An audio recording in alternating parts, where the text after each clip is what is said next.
Yo, what is going on, Headliner Nation? It's the Doc, and if you've been watching the channel, you know that I've been doing a lot of player comparison videos for you guys this offseason. We've already compared Devontae Adams and Amon-Ra St. Brown. Make sure you check that video out. And we also did a blind comparison of 3 different players, but this week I want to change it up a little bit for you guys. So we're going to be comparing 2 players in a blind comparison to what many people believe is the best running back in the NFL, Christian McCaffrey. Let's get into it. All right, just like our previous comparison videos, we got 5 major categories that we're going to be comparing these players in. First up, we got the price. What is it going to cost us to draft them in fantasy football this year? We've got their prior production. What have they done for us lately? Their boom bust rates. I want to know how many times they're winning me a week and how many times they are losing me a week. And I also need to know about their offense's potential. How good of an offense are they operating in? Is the offense going to cater to their skill set? And then the final category we need to talk about is the red flag category. This is a make or break category for a lot of players, injury risk, other things going on outside of their control that we think are red flags for them this season. All right, first up, we got the price category, and Christian McCaffrey is going in the top 8 picks in pretty much every format that I have seen this offseason. Player 2 is going somewhere in the second round, from the early to mid to late second, depending on your league and the format setting. And player 3 is going in the 5th round. He's our best value pick of these 3 guys. Moving on to their prior production, we know Christian McCaffrey had an absolutely insane last year after the trade to the 49ers. He went ballistic, okay? This guy was the best running back in the league for the second half of the season. Finished as the RB2 overall with 21 fantasy points per game. And you can see his stats. The guy is an absolutely elite option from a pass catching perspective at this position. Now, let's not forget that we're only 2 years removed from him having a dud year due to injury, missed 10 games in 2021, finished as the RB38 overall. And you might say, well, that's not fair. He missed 10 games, but let's look at player 2 because he missed 9 games in 2021 and still finished with an absolutely insane RB22 finish despite missing 9 games in 2021, 24.2 fantasy points per game. That is an unbelievable clip. 3 full points better than what Christian McCaffrey did last year. That's what this player did in the first half of 2021. And last year he was elite once again, finished as the RB4 with 18.9 fantasy points per game. You can look at those stats. Clearly he is getting the rock all the time. Now, player 3, he's not going to have those flashy production numbers like Christian McCaffrey and player 2, but what he does do is provide a lot of consistency. He's getting a little bit of pass catching work. He's getting a lot of running work. That's what you want to see from a running back that you are starting week to week. He finished last year as the RB9 overall with 14.6 fantasy points per game, and in 2021 he was the RB11 overall with 15.3. So very consistent over the last 2 years. Next up, we got the boom bust rates, and these are just something that I like to pay attention to because if we're talking about players that you're drafting in the first 5 rounds, you want to try to minimize the risk that those players have.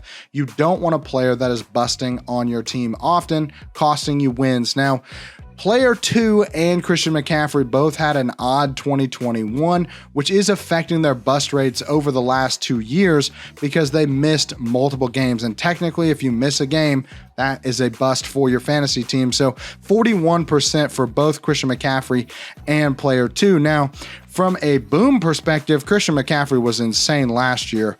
He boomed in all but 3 games last season, which is an unbelievable rate. But over his last 2 years, looking at a 47% boom rate. And player 2 also is putting up some pretty impressive numbers. 41% of the time over the last 2 years, he has finished inside the top 12. Now, mind you, the missed games do count against those players. So their bust rates last season were significantly lower than their bust rates as a whole, but we got to count those missed games. That counts for something. Now, player 3, He is not booming as often as I would like him to, but he's also not busting as often as some of these players are because he's not missing those games. 29% for both top 12 finishes and finishes outside of the top 30, and he did miss 2 games in 2021 as well. That's just something we have to deal with the running back position. We know that these guys are going to get banged up year to year. Very few running backs are actually healthy for the entire season. Before we get into the next category, I think we can all agree that the best part of fantasy football is the draft. And if you love drafting as much as I do, you need to head over to Underdog Fantasy, use the code Headliners, and they're going to match your first $100 in deposits. But if you just put in $10, you are going to get a free copy of the Fantasy Headliners draft guide on us.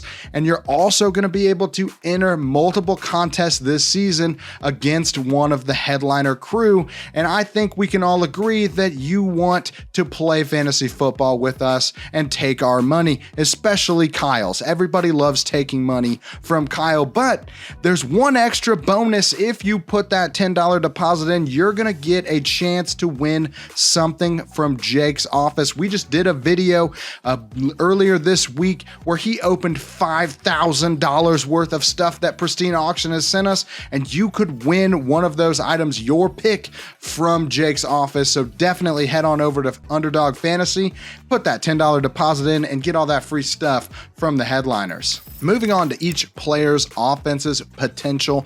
Now, we know that Christian McCaffrey was on one of the best offenses in 2022. They were 6th in average total points per game. They're just a team that scores a lot of points. They have a lot of weapons. They were 9th in rush attempts per game in 2022, and he was the 2nd most targeted running back in 2022 in the entire NFL. So Christian McCaffrey in a great offense. That's why people love him, besides the fact that he's probably one of the most talented, if not the most talented running back in the NFL right now. But player 2, this is where I think we can make a distinction. Now, player 2's team offense was horrific in 2022, the 5th worst in average total points per game in 2022. They just didn't score that many points. They were 11th in rush attempts per game, which is still okay. It's kind of middle of the pack. And then this player was targeted the 20th most times among running backs last season, but he was 1st in rush attempts. So he is also getting the rock a ton, just not in the same way that Christian McCaffrey does.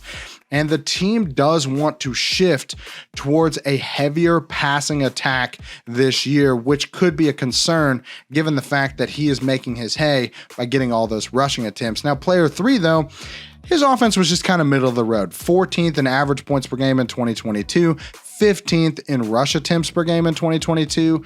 He was 8th in running back targets last year, so at least he's getting top 10 running back targets, which is awesome because we know that those running back targets are worth more than carries. And the team does want to shift to more of a rushing attack this year, so his offense is actually moving more towards running than passing in 2023. All right, moving into our final category here, and we have the red flag category, which is typically a make or break category for most players. And Christian McCaffrey does have a few red flags for me heading into 2023. Both of his possible starting quarterbacks are coming off of major injuries. We don't know what that offense is going to look like with those two guys coming back off of the injuries. Their offensive line, and this is not something that gets talked about enough, very poor outside of Trent Williams. So if Trent Williams were to go down, their offensive line is probably one of the 5 worst in the league in terms of their ability now that they have lost Mike McGlinchey. And just from an overall talent standpoint, outside of Trent Williams, they don't have any studs on that offensive line. Now, we also have talked about Christian McCaffrey's injury risk remaining high despite the fact that he had a healthy year last year. He faced 8-man fronts 35% of the time in 2022. If he's coming in with a lame quarterback or a quarterback that is just not 100% healthy, I wonder if that number goes up even higher. That's a top 10 number in the league in terms of stacked boxes faced. And Christian McCaffrey is not really necessarily a running back that I want running into stacked boxes over and over and over again. And he also has a ton of competition for carries. Deebo Samuel, Elijah Mitchell, Kyle Juszczyk, back, Ty Davis-Price, Jordan Mason, all guys that the team is expecting to take some of the workload away from Christian McCaffrey. They want to keep him healthy all year. But we know how Kyle Shanahan is. He may still just run Christian McCaffrey into the ground, but there are at least a bunch of options in that offense. Now, player 2 does have some concerns himself. He does have a little bit of an age concern. He's gotten a lot of carries in his career. His quarterback is on the hot seat. The team drafted competition at the position, as well as bringing in a bona fide wide receiver 1 in free agency. And they lost almost their entire offensive line and are starting with rookies and players that they've signed. This is not a unit that has worked together in the past. This is a very different offensive line for this player, and he's dealing with a brand new offensive coordinator as well. Does that coordinator want to move away from a rush-heavy offense like what player 2 has been used to over the last few years? Now, player 3 doesn't have as many red flags as the first 2 guys, but he does have a quality backup that is going to take away touches from him, and he is dealing with a first-year starter at quarterback, so we don't know how his target share is going to work out with a brand new quarterback this season. But I'm still going to give him this category because I think that the fact that even though he has a quality backup, he is the safest option of the 3 from an injury perspective heading into this season. All right, guys, I'm going to give you a few seconds to comment in the comments down below. Who do you think player 2 is? Who do you think player 3 is? And I'm not going to tell you that if you do comment down below, there's a chance that you could win a free Fantasy Headliners draft guide courtesy of the doc. And if your name's up on the screen, congratulations, you won my free Fantasy Headliners draft guide. Make sure you email us at info@thefantasyheadliners.com so we can get you hooked up with that. But let's get into it. Let's do the big reveal, and we're going to talk about who I think I would be drafting among these 3 players. All right, guys, it's time for the big reveal, and you could probably guess who player 2 was if you were paying attention to the rush attempts. Very few players getting over 300 rush attempts a year. It's Derrick Henry. It's the king, and in the second round, he is a no-brainer for me. If you start your draft with a wide receiver, you got to get an RB1 locked down, and he's going in the early to mid to late second round. I mean, there's a wide range of options for you. Derrick Henry, definitely a guy I'm targeting if he's there in the second round. And in the 5th round, our player 3, our mystery player here, who's a little bit trickier to get, is going to be Aaron Jones. Now, Aaron Jones is not going to be a full-time bell cow unless something happens to A.J. Dillon, and then he's probably going to be a league winner. So for me, Aaron Jones in the 5th is a perfect option as your RB2 because he's giving you consistent opportunities at RB1 weeks, and he's got a very safe floor with the passing work that he's going to get, and I fully expect him to continue to have that passing work even though Aaron Rodgers is not the quarterback. So if you got those right, let me know in the comments. Make sure you're subscribed to the Fantasy Headliners because we got all sorts of goodness that we're giving you guys this preseason during the NFL season. I'm going to have injury updates for you each and every week, but that's it for this week's video. Hope you guys enjoyed it. The doc is out.